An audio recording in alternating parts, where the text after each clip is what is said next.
Baldur's Gate 3. Fallout New Vegas. I can almost see right down the bit. These titles are often regarded as two of the greatest RPGs the modern world has ever had the pleasure of clapping eyes onto. And why do you think that is? In terms of narrative, neither really sticks out. New Vegas has you so obsessed with dams you may as well be a beaver, while Baldur's Gate has you so obsessed with beaver, the story gets lost somewhere in all the anthropomorphic gash. Story aside, there's one hallmark of truly amazing RPGs that are synonymous with almost every other game I've fallen in love with, and that is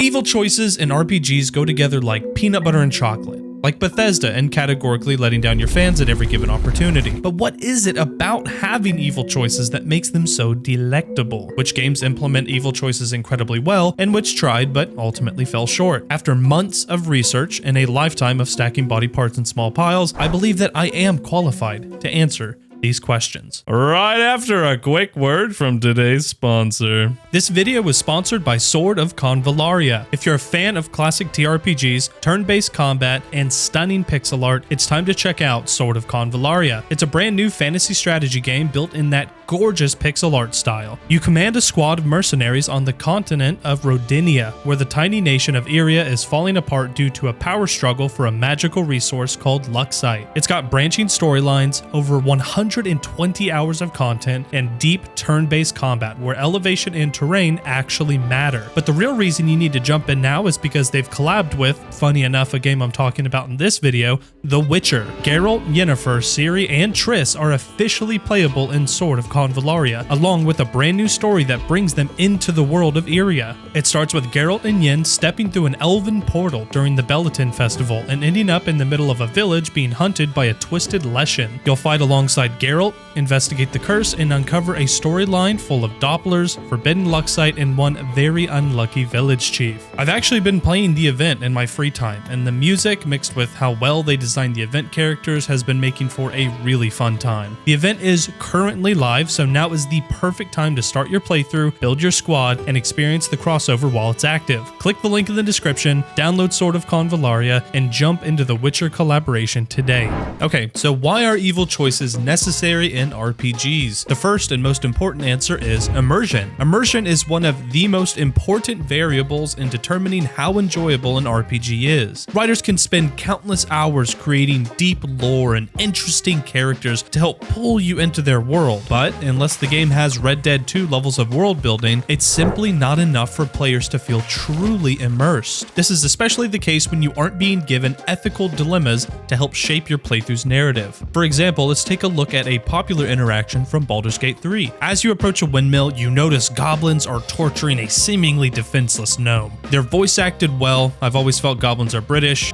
Look what we got here! Their crude armor and weapons help reflect their cruel nature. They even have snarling, vicious-looking wargs among their ranks. The developers have done their job and created an immersive faction. But let's assume that you no longer have the ability to choose how this interaction plays out. You're forced to fight the goblins and forced to free the gnome. Losing that option to make a good, neutral, or evil choice shatters the illusion that I'm participating in any way. It just feels like I'm simply going through the motions. There's an interesting interview that Wired did with Megan Starks, who at the time was a senior narrative director for Obsidian. In this interview, she points out that 97% of players prefer to align with a good path over an evil one, which one would think means the developers are wasting tons of resources developing branching paths that seemingly no one would choose. However, she also states that having the choice itself is what's important. Fiction imitates life, and to create a believable world for an audience to immerse themselves in, it needs to contain some portrayal of a moral system. Because if you have absolutely no wrong or risk of wrong, there is no conflict. And if you have no conflict, you have no story that an audience is interested in experiencing. Someone cooked here. This concept isn't necessarily a miracle cure for games lacking in immersion, but it is a way to massively upgrade it. Evil choices are also a large contributing factor to whether or not you'll even start a second playthrough. But in order for the allure to be strong enough to justify another 40+ hours, the evil choices you make have to branch off so hard that it creates an entirely new experience. The Dark Urge origin of Baldur's Gate 3 does this better than any other game I've ever played in my 28 years of life. There's just so much that this playthrough changes. New dialogue, new NPCs, new powers, new quests, new gear. It's such a stark contrast to a good playthrough, and it's executed so well, you could even justify a third playthrough that has you struggling to resist these disgusting urges. There are a handful of other games that also do this incredibly well, but we'll get to that in a bit. Now, would you get rid of all of this? The train? Yeah, get it out of here. What about them? What do you think? I don't know. It's up to you. Kill them, leave them here, kill them, take them with you on the train, kill them. Just make sure they don't send no folk after us. Okay. See you back at camp. I'd like to quickly touch base on what kind of moral choices are most commonly presented in RPGs. Then I'll go over some of my favorites and some that I really feel just should not have bothered. The first and most common are dichotomy choices, presented almost always as choose one of two things, either option A or B. With RPGs becoming more robust with time, it's becoming common to see 3, 4, or even 5 options. And while options 3 through 5 are certainly a luxury, if they fail to be diametrically opposed to options 1 and 2, then it's really just fluff. Having only 2 choices, good and evil, may seem like the most boring, but for developers, it is the most practical. And if done well, the choice between good and evil, or even morally gray, can still be exactly what we need to achieve the immersion and replayability we're looking for. So how do we differentiate between a high or low quality dichotomy choice? Please keep in mind, this is just my humble opinion. I'm not a developer, I'm just some guy. Now, players choose the good option the majority of the time. Most of us like to respond to moral dilemmas the same way we would in real life, but in real life,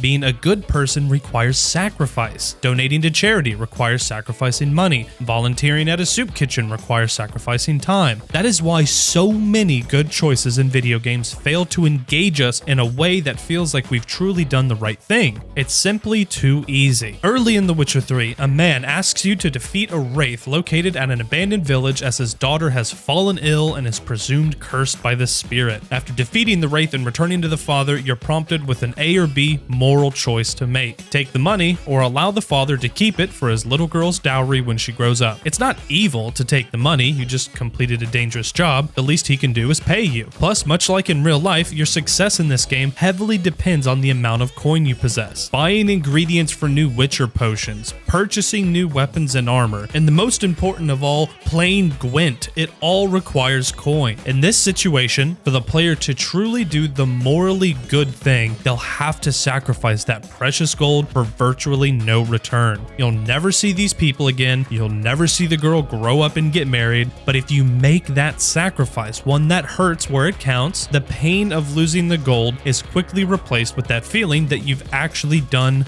the right thing. Now, making evil choices immersive is on the opposite end of the spectrum. This should be the easy route, with plenty of rewards, but always held accountable with consequences. There's a scene in Kingdom Come Deliverance 2 that I likely cannot show because YouTube is really cracking down on violence in video games, but it involves Henry and Hans being tasked with extracting information from a captive through any means necessary. The evil and easy thing to do is just go crazy on the poor bastard. He quickly gives up the information with no speech checks required. In this situation, you've been rewarded by taking the easy path, but at the cost of Hans, your best friend, now thinking you're a serial killer.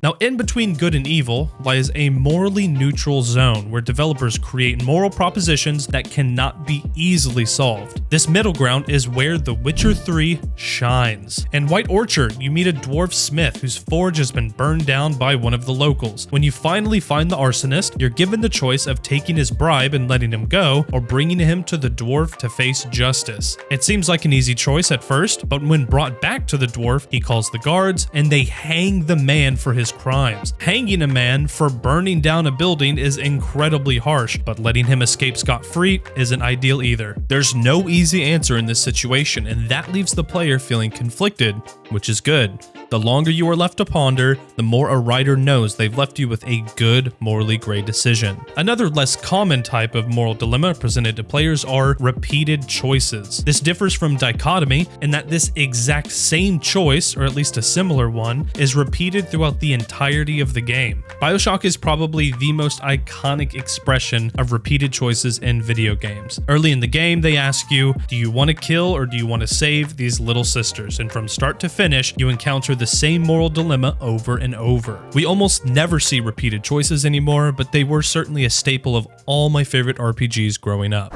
Now, let's jump into the good stuff. My 3 favorite evil playthroughs in RPGs. When making my decisions, I followed everything we talked about today. Does the evil playthrough drastically change the narrative or world enough to justify a second playthrough? Is being evil the easy thing to do? And lastly, are there consequences? I've talked enough about Baldur's Gate 3, so it's not on the list. To start with one of my favorite games that I've played this year, Pathfinder: Wrath of the Righteous. You should know, this video was supposed to come out 4 weeks ago, but in the midst of researching games, I stumbled upon Pathfinder, and goddamn, did this game absolutely consume my every waking moment. In Pathfinder, you have a sort of second class system called a mythic path that levels separately from your actual character level. These mythic paths not only grant godlike powers, but also heavily influence what your playthrough will look like. I am not exaggerating when I say that my Lich run was almost the most fun I've ever had playing an evil character, of course rivaled only by the Dark Urge. The game is constantly throwing choices at you, and each of them allow you to make that decision based on your character's alignment. Your mythic path further reinforces these decisions by shaping the world to reflect what you've done. To top it off, the Lich isn't the only evil mythic path you can choose. There are at least 3 others. That's a grand total of 4 playthroughs you could do just in pursuit of experiencing all the different evil choices the game offers. If you enjoyed Baldur's Gate 3 or any CRPG for that matter, you'll likely enjoy Pathfinder. I will warn you that the game is very rules heavy, and while it does its best to explain everything, your first few hours will still likely be mired in confusion. Honestly, any of Alucard's games could be on this list, but this one is currently my favorite. Next up is The Outer Worlds. Obsidian has always done an amazing job giving us fun and engaging evil playthroughs, and The Outer Worlds is no different. From start to finish, your character is given many opportunities to roleplay the biggest piece of shit the galaxy has ever seen. About halfway through the main story,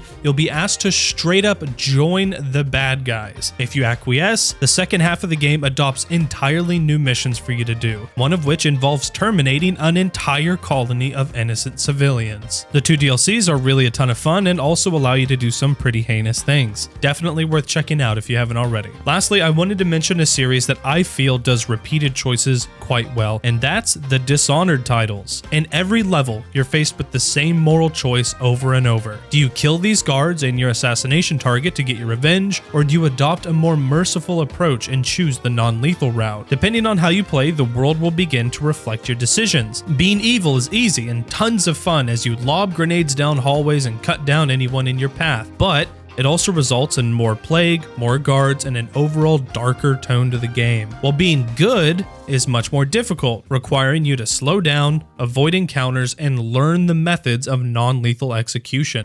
We're only just now beginning to explore. That's for taking my son, you bastard. Now, these next 3 games are, once again, on the opposite end of the spectrum. They are ones that I feel should not have bothered with even trying to implement evil choices. I do love these games in their own way, but it's certainly not for their moral decision making. Now imagine this, it's 2015, I'm sitting on my bed in a 1-room apartment surrounded by snacks, ensuring I won't have to leave this spot for at least 48 hours. The numbers on my TV screen are slowly counting down. In just 10 minutes, I'll be playing the newest Bethesda title, Fallout 4. I have waited 5 years for this, and when you're 18, 5 years is a long fucking time. The game is finally unlocked, and as I load up my first character, I could not be more excited. As I start meeting new characters and exploring the open world, smashing super mutants, destroying ghouls, my hopes for an evil playthrough begin to diminish. Now, the Institute does have you committing some heinous acts, but their reasoning makes 0 sense. They have these altruistic ideas about being the inheritors of mankind's legacy, then turn around and treat what's left of humanity like obstacles to be trampled over. They're essentially adopting the ends justify the means philosophy, which is fine if you're going for morally gray, but the Institute isn't a morally gray faction. They just asked you to kill the railroad. There's nothing morally gray about that. If the player is going to be asked to commit cartoonishly evil acts, we need a cartoonishly evil faction to justify it. Now, one way to finesse this would be to have the Institute controlled by an evil AI or something, and you find out all members are actually sense. They offer robotic upgrades and weaponry while sparing your life when the robot revolution occurs. Then it would make sense that they have you running around the wasteland wiping out factions. To make things worse, these same factions also don't seem to care that you've joined one another. After a few missions working for the Institute, you can still walk into the railroad, and it isn't until much later that they become totally hostile. I would still go on and play this game for hundreds of hours, but I just couldn't shake the feeling that the wasteland had been watered down in the absence of a truly evil faction. Up next, we have Hogwarts Legacy. The developers absolutely crushed it with the world building and ambiance, but fell short on the implementation of the forbidden curses. Since the game is absolutely dripping with RPG mechanics, it just feels out of place that the killing curses have zero consequences. Even more so because the lore involving these curses is so heavily baked into the franchise's most popular villain. Most quests also give you the opportunity to say something kind of snarky or rude at the end, but nothing ever really comes of it. It would have been great to see the main story diverge halfway through by having one path resist the urge while the other loses control and accepts the power offered by using the curses. Again, the game looks and feels great, but removing those consequences forces the game to lose some major immersion points. Moving on, and it pains me to put an Obsidian game on this list.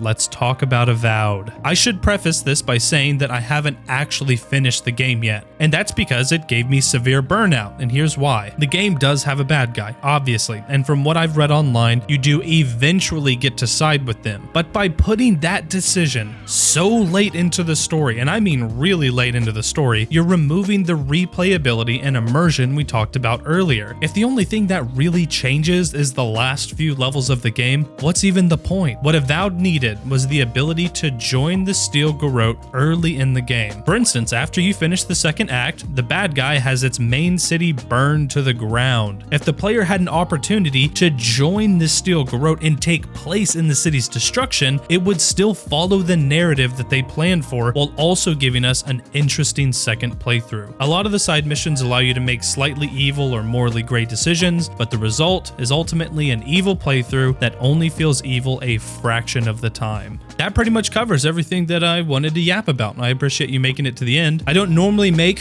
video essays, but I feel very strongly about this topic, and honestly, I really enjoyed researching it. So if you'd like to see more, be sure to leave a comment and let me know. Might as well subscribe while you're at it. And a huge, massive shout out to the members. Thank you so much for supporting the channel. Members get access to perks like their name in each video and a member's badge. If you're interested in becoming a member, check the description for more details. I'll see you all in the next one. Later.